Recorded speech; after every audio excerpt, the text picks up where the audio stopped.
When you have time series data, you should always be describing that by the use of a time series plot, also known as a runs plot. How do you know when you have time series data? Well, that's data that's taken at regularly spaced intervals, monthly, daily, weekly, quarterly, and so on.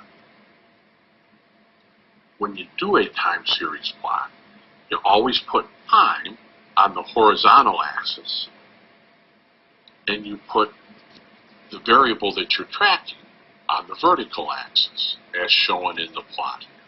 And here we have annual data.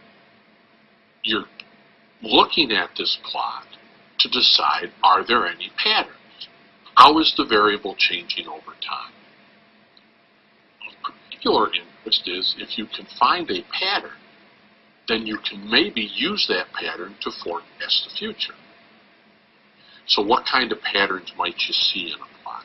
The first one's going to sound funny because it's no pattern.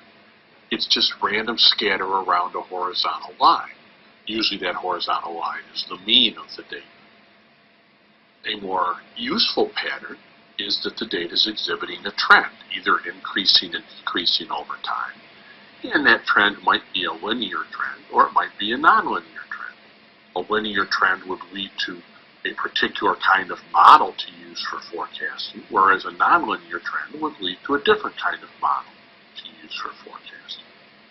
And finally, you look at the data, you look at the plot to see if there's any unusual observation.